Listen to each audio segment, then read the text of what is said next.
Pastor Altair, quando alguém chega e fala para o senhor, eu não sei há quanto tempo o senhor serve a Jesus, mas antigamente as igrejas eram bem rígidas, quase todas as igrejas, eu falei algumas, mas eram quase todas as igrejas muito rígidas com essa questão da vestimenta. Na sua opinião, isso está na Bíblia ou é doutrina de homens? Está na Bíblia. Bora. Muito claro na Bíblia.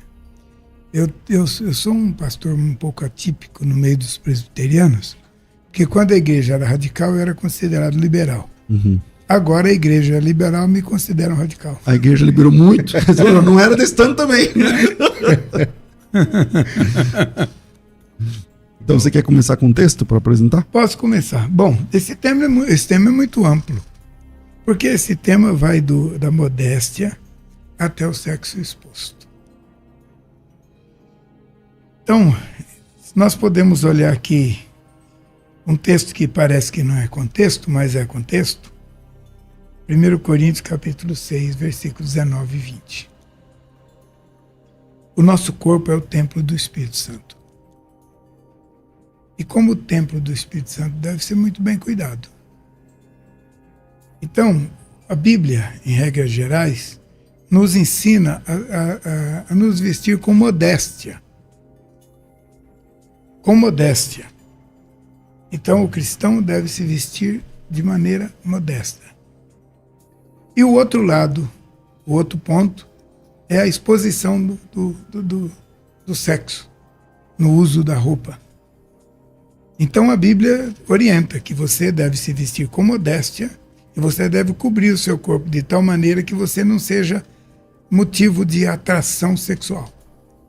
Okay. Este é o parâmetro. Tá bom, vamos começar. Pastor Johnny, e aí, a Bíblia traz essas regras ou você não enxerga isso no texto? Olha, eu vejo na Bíblia que o ser humano tem problema com nudez desde o Éden, né? Uhum. Então, desde o Éden, Deus precisou encontrar uma roupa para o homem vestir.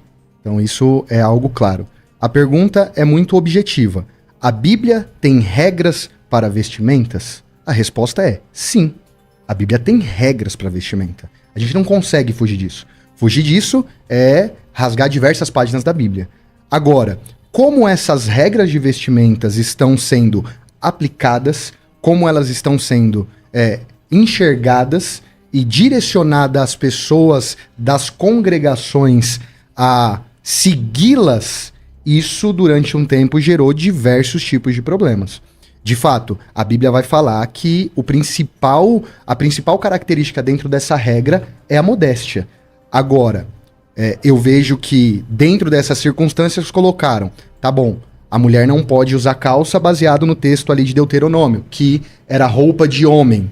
Teoricamente ali, dentro das igrejas mais antigas, as Assembleias de Deus mais passadas, a mulher não podia usar calça porque era roupa de homem baseada nesse texto de Deuteronômio. Mas quando a gente observa uma mulher de saia, a saia extremamente colada, ela prefere usar a saia colada, quebrando um princípio de modéstia só para não usar calça. Então acaba perdendo o que de fato a Bíblia está nos direcionando no que se diz respeito à modéstia bíblica, às regras de vestimenta da Bíblia, ok? Então eu acho que a gente tem que só tomar um cuidado, principalmente para as pessoas ao nosso redor e as pessoas a qual cuidamos, para não gerar um proibicionismo, e sim direcionar as pessoas a de fato entender o que a Bíblia está dizendo e usar a liberdade e não a libertinagem para seguir as regras da Bíblia sobre vestimenta. Pastor Altair, o senhor defende essa ideia de que a mulher tem que ficar usando saia e o homem não pode usar uma bermuda, ou já defendeu essa ideia? Não, nunca defendi. Mas eu tenho uma notícia para você, não vai ter debate hoje, a gente pensa igual. Não vai ter bate-papo mesmo. Então bora. Mas eu vou implementar um pouquinho para ajudar. Então vamos lá. Eu tenho aqui algumas anotações que eu fiz. E toca exatamente o Éden. Em Gênesis 3:7, o casal descobriu que estavam nus. Eles não sabiam disso antes, que eram inocentes. Não tinham maldade. Pastor, eu visitei uma tribo e eu achei uma graça aquilo lá. Eles não têm maldade nenhuma na tribo. Eu não vi nenhum índio secando uma índia lá. Nenhum. E todo mundo sem roupa. Mas não significa que ele não seca, não é porque você não viu. Eu não vi. Eu não... Na igreja você também não vê ninguém secando ninguém. Não significa que não aconteça. Sim. Alguns mais explícitos. Então, mas veja bem. E a tribo tem muita imoralidade na tribo. Mas eles não têm essa... Eles ainda têm um pouco da inocência da questão da nudez que nós não temos. Isso é fato. Mas eles são bem mais inocentes do que a gente. Não significa que eles são isentos de promiscuidade. Eles têm muitos problemas com promiscuidade. Mas é só para tocar. Bom, mas então, olhando para essa coisa desde a modéstia até o sexo exposto, eu quero olhar algumas coisas na Bíblia aqui, a partir de 1 Coríntios capítulo 6, versículos 19 a 20, que diz que o nosso corpo é o templo do Espírito Santo e que nós devemos cobrir este corpo, que nós não devemos expor este corpo, porque este corpo tem que ter ele está a serviço, daquele que nos salvou.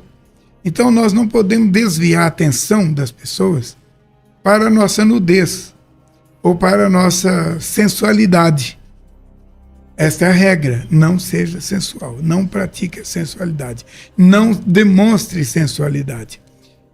E o nosso colega aqui acabou de falar exatamente isso.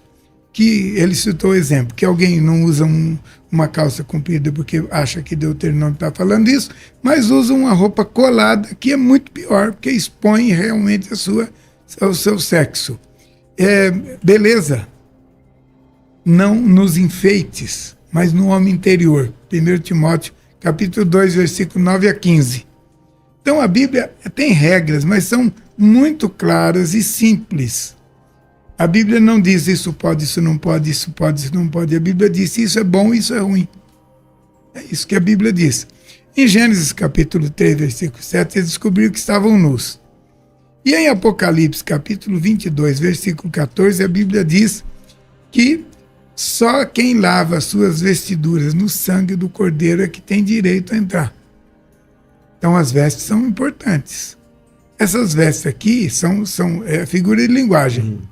Mas está chamando de vestes. Gênesis capítulo 3, versículo 21, Deus fez peles, vestimenta de peles para dar para os homens, para dar para o casal. A questão era o pecado, a vergonha e a misericórdia.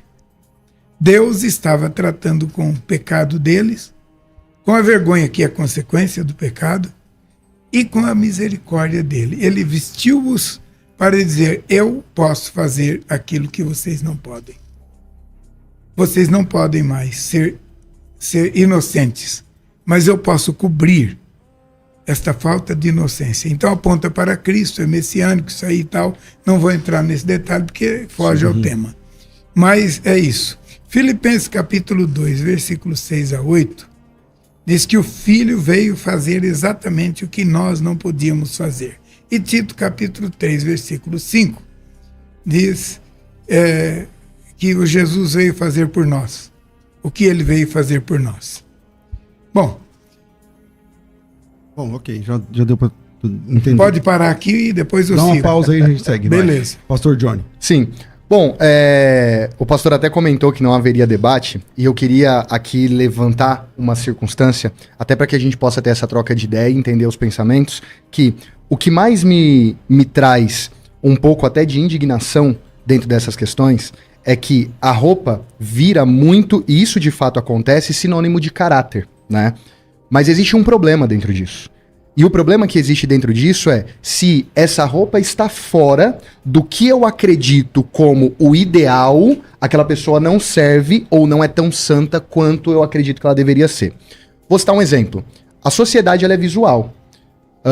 Eu assisti o debate de ontem, estava um pastor bem afeiçoado, bem vestido, um terno, uma roupa social, digamos assim. Do outro lado, tínhamos um dos nossos irmãos que já tem um estilo de roupa mais periférico como o meu. A sociedade ela já enxerga isso propondo valores às pessoas. Rotulando as pessoas. E isso acontece muito dentro das igrejas.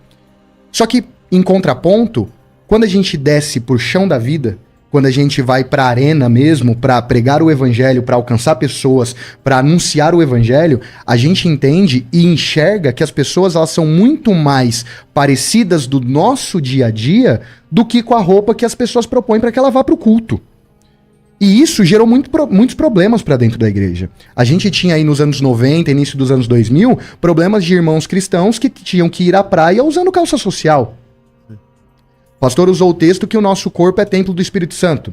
Mas muitas vezes a gente leva isso para as nossas vestimentas, mas não leva isso para a quantidade de pizza que se come depois do culto na igreja, a quantidade de refrigerante, a quantidade de açúcar que se consome. Então, acaba acontecendo muito no nosso meio 2 pesos e 2 medidas. O que acontece? O que é interessante pra mim, o que eu enxergo como valor, o que eu enxergo como caráter, o que eu enxergo como correto visualmente falando, está certo, precisa ser desse jeito. Mas se o outro não está até mesmo ferindo princípios como a modéstia, porque isso não tem como se discutir, a Bíblia é clara sobre isso, mas aquilo que a Bíblia não expõe, não diz que não, eu não posso dizer que é simplesmente pelo meu padrão. E o que acontece na igreja é que muitas vezes isso é explícito, tirado de lado. Não, se você não colocar a calça, você não faz. Se você não tirar o boné, você não pode. Se você não fazer a barba, não tem como você ir. Então vamos lá. Então, pelo que vocês estão falando, o que a Bíblia apresenta é um princípio, né? Exato. Não é que ele está regulando a roupa, ó. Tem Exato. que ser tantos centímetros, a hora do cotovelo, não sei o que lá. Exato. Tudo bem. Beleza. Mas a igreja tem o poder para definir o vestuário? Pode isso, Arnaldo? Como diz o, sei lá quem fala aí, o cara que Os narradores aí, né? Então, a igreja tem essa autonomia, a igreja tem essa autoridade de falar assim, ó, você tem que estar de gravata, senão você não prega. Sua gravata não pode ser vermelha, na Deus e Amor não pode ter gravata vermelha. Né? Você tem que ter gravata, mas não pode ser vermelha, aliás, nem uma roupa vermelha. Aí você fala assim, tá, mas a igreja tem essa autonomia de falar assim, olha, vamos além. A igreja, a Bíblia traz princípio, mas a gente vai além. Sim. E em contrapartida, textos claros que você não sei se percebeu quando você falou, mas apertou um botão para mim que é tipo assim, a glutonaria a igreja não acha pecado. O que na igreja católica é um pecado capital, é um dos 7 pecados sem volta. Para o cristão evangélico, ser glutão não é um problema. O cara quase se orgulha. Pelo contrário, não, é piada, né? Eu como 50 pedaços de pizza, eu vou na churrascaria e o cara tem que mandar parar, não sei o que lá. Só que isso não é pecado na Bíblia, entende? Então, ao mesmo tempo que a gente ignora textos claros, doutrinas prontas, que não tem que interpretar, tem que ler e falar, isso aqui. Não tem muita coisa. E do outro lado, a gente pega princípios e transforma em regras. Como que o senhor entende isso aí, pastor? Muito bem. Deu subsídio pra gente. Que você não tem debate, então. Vai. Deu subsídio pra gente. Esse problema da glutonaria é um problema grave na igreja. É muito grave. Às vezes eu vejo o camarada gritando lá sobre usos e costumes e ele pesa 140 quilos. Sabe? E eu posso falar isso com propriedade, porque na minha família nós temos... A maioria dos meus parentes são obesos do lado da minha mãe, da família da minha mãe, porque já é uma coisa... E eu não sou, graças a Deus. Eu aprendi isso na Bíblia. Então, quem é que tem autoridade para ditar regras? Não é a igreja, é a Bíblia. Se a igreja está de acordo com a Bíblia, pastor, tudo bem. Agora, há coisas em que a igreja está de acordo com a Bíblia em detrimento de outras, que é o caso da glutonaria. E eu preciso balancear isso e trabalhar tudo, e a gente tem que fazer isso. Entende? A gente tem que fazer isso.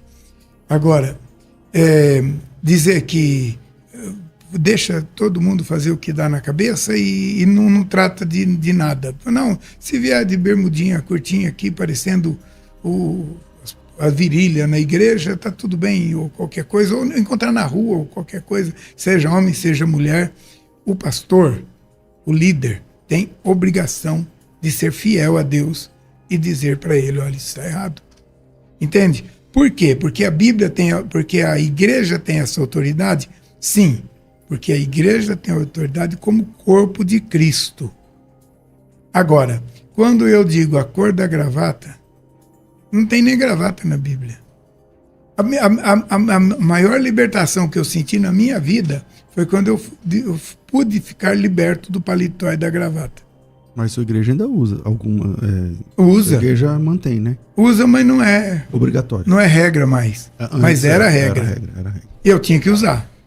Não é mais... Então nessa época você era moderno para a igreja. Eu era muito liberal. Liberal, exatamente. Agora eu sou radical. Agora você liberou demais, falou, não, volta um pouco. Segura, vamos voltar pro meio. Pastor Johnny. Bom, a Bíblia mostra que a igreja pode sim, de fato, colocar algumas regras, né? Se a gente for observar o contexto cultural quando Paulo escreve no que se diz respeito às mulheres na igreja, é um contexto cultural. Aquelas mulheres, elas adoravam, tinham um tipo de culto e de adoração à deusa Diana, e quando elas passam a se converter, elas são trazidas ao meio do cristianismo, e Paulo fala, olha, devido a essa cultura aqui é melhor que vocês não falem. Então, o que a igreja precisa observar é qual a cultura que você está inserido. A igreja local está inserida em qual cultura? A igreja precisa ter distinções, ela precisa mostrar que ela é igreja. Vou dar um exemplo. Na minha casa tem um tapete. Se eu colocar uma placa na frente da minha casa dizendo que dentro da minha casa só entra quem tirar o sapato para não sujar o tapete, qualquer um dos convidados vai ter que seguir essa regra. Eu canto rap, eu vou nas igrejas. Se o pastor da igreja falar para mim que eu tenho que cantar rap de terno, eu vou respeitá-lo. Vai ser dono da sua casa, o pastor é dono da igreja. Não, na questão de dono da igreja, não. Mas ele é a pessoa responsável que cuida daquelas vidas, e se ele entendeu que o âmbito cultural a qual ele está inserido, o que ele não pode fazer? Ele não pode dizer que aquilo, não seguir aquilo em outras denominações, em outras congregações é um pecado, que é o que acontece. O pessoal fala que na minha igreja é terno e gravata, a igreja X não tá usando terno e gravata, eles estão em pecado. A Bíblia não diz que é pecado. Ele não pode dizer que é pecado. Agora, ele, como responsável pelaquela congregação, mediante a um corpo de presbíteros, de homens responsáveis pela congregação, entenderam que é necessário, no aspecto cultural, para preservar os membros, algum tipo de regra, eu não vejo problema nenhum em colocar. O que ele não pode dizer é que quem não faz isso em outras denominações é pecado. Paulo dá diversos direcionamentos como esse. Mas na dele ele pode falar? Ele pode falar, junto com os irmãos.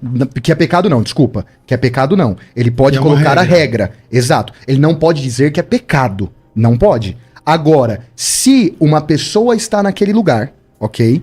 Ela não quer se submeter àquela regra, ela cria dissensões, divisões, não se submete ao pastoreio daquela pessoa, ela pode ser um membro impenitente.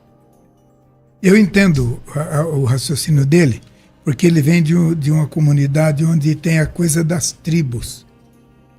Entende? Então, na sua tribo, na minha tribo, na outra tribo, o que é comum para todas as tribos. É mais ou menos essa ideia. Ele é mais radical do que eu. Entende? Porque eu vou lá e respeito... Desculpa, pastor, desculpa te cortar, mas a gente tá meio que em opostos aqui. As pessoas olham pra mim e muitas vezes pensam que eu sou extremamente liberal, pelas tatuagens e etc. Mas eu sou uma pessoa que, de fato, eu sou muito preocupado com essas questões. Tá? Então, esse raciocínio é muito importante. Por quê? Porque eu vou dizer o que eu penso a respeito do outro. Então, se eu vou a uma igreja que exige tudo isso que ele falou, eu vou obedecer. Eu vou de terno e gravata, eu tenho meus ternos, minhas gravatas, tá tudo guardadinho lá. Graças a Deus não uso quase, mas quando tem que usar eu uso. Só que eu falo com o outro pastor. Isso aqui, ó, não pode usar gravata vermelha. Onde que tá na Bíblia isso? Eu falo com ele. Entende? Eu vou lá obedecer, vou respeitar e tal, mas eu falo, isso aqui não é bíblico não. Olha aqui, ó, o que é que a Bíblia diz? Entende? Ele é mais liberal, mais radical. Barba pode lá na sua igreja? Pode. Barba também pode? Pode.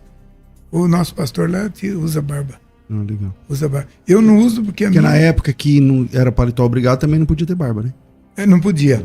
Não podia. Na nossa igreja já foi proibido tudo que você imaginar. Lá nos anos 70, 80, não tinha televisão, não tinha nada. É isso aí. Bom, Johnny, complementa aí, porque eu comecei com o pastor Altair, só pra gente fechar esse bloco. Bom, dentro desse aspecto, eu acho que é importante ressaltar essa questão cultural, né? Tava comentando aqui nos bastidores com o pastor Altair que é muito diferente a realidade... São Paulo é quase um continente, cara. Então a gente eu tenho uma igreja presbiteriana próximo da minha casa que tem um tipo de pessoa muito diferente das pessoas que vão na minha congregação.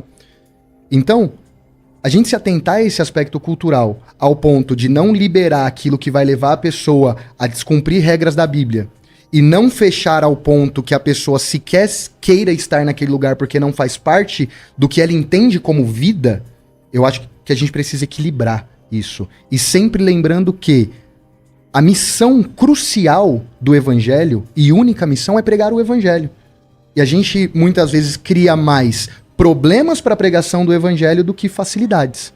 E quando eu digo problemas tenho pastores colega meu que usam uma meia na canela, toda xadrez, mas está indo para 20 morros no Rio de Janeiro, fazendo missões no sertão e entrando nos prostíbulos em Itatinga, que se talvez passasse na rua e olhasse para ele, sequer olhariam ele como um pastor. Tem Entende como isso? ele fazer isso sem essa meia? Tem ele, como ele fazer sem a meia. Você pode pedir pra ele, porque uma meia é xadrez. É feia. Um abraço pro pastor Danilo aí do La Casa de Deus. Sobre o tema. Bora lá, pastor Altair. Ok, a Bíblia fala sobre roupas peculiares para homem e para mulher. O colega já comentou um pouco. E a Bíblia fala assim. A Bíblia fala que o sexo feminino é diferente no sentido de percepção. Então as roupas femininas têm que ser diferentes. É norma bíblica, mas qual é essa diferença? A diferença é que a roupa feminina vai mostrar a feminilidade da moça. E a roupa masculina vai mostrar a masculinidade do homem. E quando mistura isso aí está errado. Entende? Mistura isso aí está errado. Agora eu não sei quanto tempo nós temos aqui. Nós temos 2h40. Tô brincando. Segue aí, pastor. Então eu quero falar uma coisa aqui que é uma experiência empírica. Uma experiência empírica. Vai à frente de uma obra de pedreiro, onde os pedreiros estão trabalhando, e tem um lugar que tem muito transeuntes, e fica prestando atenção. A turminha que está trabalhando ali está sempre brincando, sorrindo, dando risada. Quando passa uma mulher mal vestida, o que eu estou dizendo mal vestida? Não é a roupa dela que é pobre ou que é fraca, não. A roupa dela é pouca. Ela é mal vestida porque ela está mostrando as intimidades. Eles vão parar de trabalhar e mexer com ela. Quando passa uma mulher da mesma idade, bem vestida, devidamente guardada, eles não mexem. Por que eles mexem com uma e não mexem com a outra? Exatamente porque uma está transgredindo o princípio bíblico. Não estou falando de crente, não estou falando de igreja, estou falando de gente. E a outra está respeitando. De repente a que passou e todo mundo mexeu é membro da igreja. E a outra é espírita, vai. Mas eles vão seguir a ordem natural. Entende? Tá. Bom, pastor John. Bom, de fato, a gente enxerga muito isso acontecendo, né, pastor? Vou dar um exemplo aqui, claro. Por mais que, dentro de um aspecto cultural, como eu venho falando, a nossa igreja observe que é necessário nós termos um diálogo com a realidade a qual estamos inseridos. Por exemplo, a minha esposa, que vocês conheceram, está ali, inclusive está grávida. Estamos esperando nosso primeiro filho. Ou filha, não sabemos ainda. Bom, ela não frequenta a praia usando biquíni. Porque eu sou machista? Porque eu sou ciumento? Não, porque ela entendeu um princípio. Ela entendeu que o corpo dela precisa ser exposto para o marido dela. E ele é aquele que se satisfaz mediante a ser casado com ela. Hoje nós vemos circunstâncias de muitas igrejas, pessoas, mulheres, muitas vezes, ou homens, ou pastores, que reclamam do short da menina da comunidade, ou passa no meio de um baile funk, fala misericórdia, queima Jesus, mas no final de semana vai pra praia e a jovem que tá cuidando das crianças na salinha no domingo tá postando uma foto de biquíni para todo mundo da igreja ver. Então são 2 pesos, 2 medidas. Então, tudo bem, a pessoa que não foi exposta ao evangelho, ela é apontada, julgada e vista de uma maneira ruim, mas a filha do casal conhecido da igreja, que é a tia da sala das crianças, tá tudo bem ir pra praia e postar foto de biquíni. Então quem tá quebrando de fato um princípio? Aquele que conhece e deveria seguir e não segue e se expõe? Ou na verdade aquele que nem sequer sabe o porquê está fazendo. Ambos estão quebrando. Mas a gente precisa entender como igreja que a gente precisa amar aquela pessoa que não entendeu o que está fazendo e trazê-la para uma realidade e deixar com que o Espírito Santo de Deus a convença do pecado, da justiça e do juízo. Perfeito. Porque existe uma sequência de fatores. Hoje, tem dias que eu prego na minha igreja de boné. Tem dia que eu prego na igreja com a camiseta social. E qual que é o problema disso? Problema nenhum. Existem pessoas lá, eu sou um cara muito jovial, o meu rosto é jovial, assim espero, né? Tenho 30 anos, eu acho que eu tô bem, né? Eu acho, né? Enfim, mas eu passo essa imagem jovial pelas tatuagens, pelo jeito, pelo boné. E eu percebi que às vezes eu tinha muita dificuldade de pessoas mais velhas do que eu, que precisavam de pastoreio, receber o meu pastoreio. Como assim esse menino tá me aconselhando sobre como tem que ser o meu casamento? Então, e muitas vezes eu optei por usar uma roupa mais social. Porque, infelizmente, na mente das pessoas, a primeira coisa que chega é o que ela está enxergando. Até você mostrar que você tem competência, até você mostrar que você tem entendimento do que você está falando e desconstruir algo que ela já construiu na mente dela é muito difícil. O que a gente precisa dentro das nossas igrejas urgentemente é parar de nos tratarmos com dualidades, de apontar pessoas, e em vez de deixar com que o Espírito Santo de Deus progrida e avance na santificação das pessoas. Pastor Altair. Concordo plenamente com tudo isso, e quero talvez acrescentar alguma coisa. As roupas comunicam. As roupas comunicam. Eu até fiz algumas anotações aqui sobre isso. Vamos ver aqui alguns exemplos. Na Bíblia, quem vestia saco estava manifestando um estado de humilhação. Tinha as roupas próprias, que eram as vestes reais, está lá em 2 Crônicas 18:9, Esther 6:8, 1 Reis 22:30 e vai assim por diante. Tem tanta coisa lá. Tinha roupas que mostrava que aquela mulher era uma prostituta. Está lá no caso de Gênesis capítulo 38, versículo 14 e 15, quando Judá confundiu a nora Tamar, né, com uma prostituta, porque ela estava vestindo como tal, né? Então, as nossas roupas elas mostram quem nós somos, o que nós fazemos. E essa coisa da exposição na internet sobre alguém que foi à praia e tal, e depois está lá na igreja todo radical, isso é uma hipocrisia medonha, né? Você colocou 2 pontos de hipocrisia que hoje talvez não teve nem intenção, mas colocou. A questão do glutão e a questão do praieiro, né? Porque são 2 situações de hipocrisia, não é, pastor César? Mas, por exemplo, como é que é a situação do crente na praia? Pode ir à praia? Deve. Então, eu não tenho ido à praia, até porque minha esposa não gosta. Ela não vai, e quando ela vai, não usa essas roupas também. Então, mas Entende? O que acontece? Como é que você aconselha? Pode ir na praia, não pode ir na praia? E quando eu vou na praia, como é que eu faço? Tem que ir de calça? Eu acho que pode ir, mas eu acho que não deve se despir lá. Tem que ficar de calça. Talvez usar uma bermuda mais decente, alguma coisa assim. Mas aqueles biquínis lá, fio dental, aquelas coisas, não é para cristão. E aí, Johnny? Bom, eu acho que o cristão não só deve, não que não deva ir, mas, ou possa ir, ele deve ir. Porque ele precisa ter momento de lazer com a sua família e etc. Só que ele precisa entender os princípios bíblicos, né? O homem, você nunca vai me ver postando uma foto no meu Instagram de sunga na praia. Você nunca vai ver a minha esposa usando um decote. Por quê? Porque ela entendeu os princípios bíblicos. Agora também, não espere de mim me ver em um dia de calor usando um terno e uma gravata, ou pregando de terno e gravata, porque simplesmente eu preciso fazer isso. Não preciso fazer isso.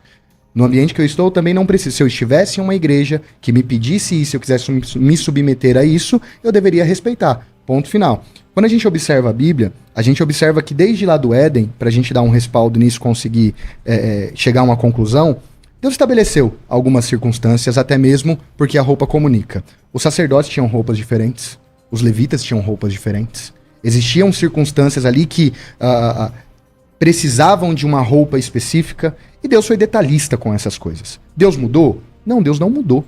Obviamente que não. Mas da mesma maneira que eu, como presbiterimano que sou, Como que é? presbiterimano, sou aliancista, né? Acredito ali nas alianças de Deus. Sua teologia é sempre reformada? E como Reformada. é que você faz? Aí você é um Difícil, né? ornitorrinco aí na É mente do difícil. negócio. Imagina plantando uma igreja reformada na comunidade. É difícil. Mas se Deus nos chamou, a gente tá aí para assumir a responsabilidade. Enfim, dando continuidade ao pensamento, quando vira ali essa, tendo como metáfora, né? A Páscoa se torna ceia, ok? Temos ali a circuncisão se torna o batismo. Então toda aquela pompa que existia nos sacerdotes, etc., as roupas, e aquilo acaba também ali. Nós somos o sacerdote, nós temos agora direto contato com Deus, o sacerdócio universal da igreja. Não existe mais essa pompa, olha, precisa disso, precisa daquilo, não. Agora são princípios. E Paulo vai falar, eu me fiz de louco para alcançar os loucos. Mas em momento nenhum ele quebrou nenhum tipo de princípio. Os irmãos reformados também usam batina, né? Então, Usam também. Herdaram da Igreja Católica Exato. essa ideia e tem batina. Eles chamam de outro nome, é uma batina. E é por isso que eu me chamo de presbiterimano, porque eu quero justamente trazer as pessoas a entender qual que é essa linha teológica, e como o senhor leu aí, pastor, de uma forma que seja real ao cotidiano delas, a realidade delas.